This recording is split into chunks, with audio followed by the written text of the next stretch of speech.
tahu. Ini isu tanaman.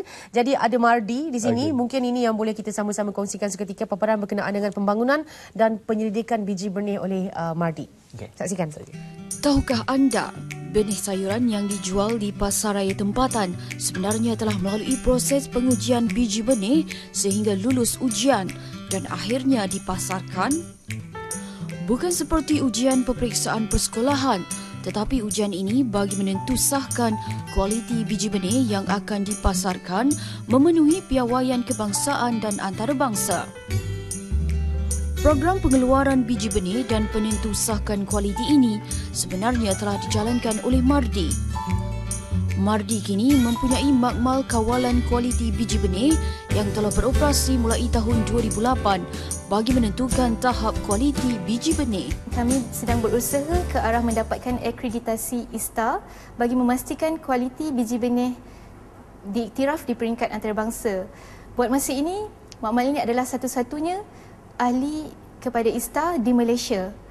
Di sini kami menjalankan analisis kualiti bagi memastikan biji benih yang dipasarkan bermutu tinggi dan bebas penyakit.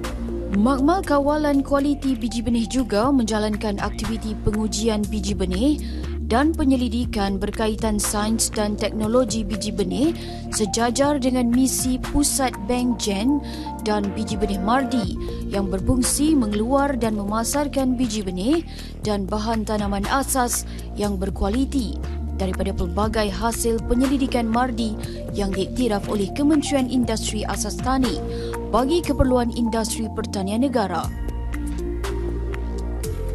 Aktiviti penyelenggaraan kepelbagaian benih tanaman juga dijalankan bagi memastikan biji benih adalah tulen dan bebas penyakit bawaan benih bagi menjamin bekalan benih yang berkualiti. Selain itu, aktiviti pengujian dan penyelidikan yang dijalankan di makmal ini menyumbang ke arah pembangunan teknologi biji benih dan bahan tanaman. Ujian yang dijalankan di makmal ini adalah ujian ketulinan, ujian kelembapan, ujian percambahan dan ujian kesihatan benih. Kami juga menjalankan penyelidikan dalam sains dan teknologi biji benih, iaitu dalam bidang pemprosesan, penyimpanan, pengujian dan rawatan biji benih. Kualiti biji benih adalah faktor yang sangat penting dalam pengeluaran biji benih.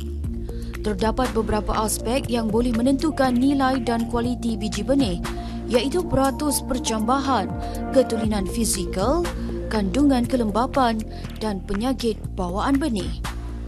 Terdapat beberapa jenis ujian dijalankan untuk menjamin mutu keluaran biji benih bagi menguji ketulinan dan bagi menentukan kandungan fizikal sesuatu seed lot yang terdiri daripada biji benih tulen, biji benih dari tanaman lain, biji benih rumpai dan bahan lengai. Manakala ujian percambahan dijalankan bagi menentukan keupayaan biji benih untuk bercambah dalam keadaan yang optimal. Medium percambahan yang digunakan ialah pasir dan kertas tisu. Selain itu, ujian ini bertujuan bagi memastikan sama ada anak benih yang dikaji itu adalah normal, anak benih tidak normal, biji benih mati dan benih rehat. Selain itu, ujian kandungan lembapan juga dijalankan bagi menentukan kandungan air di dalam biji benih. Di samping itu, ujian kesihatan benih juga dijalankan bagi mengesan kontaminasi di dalam sampel biji benih dan menentukan kehadiran penyakit bawaan benih.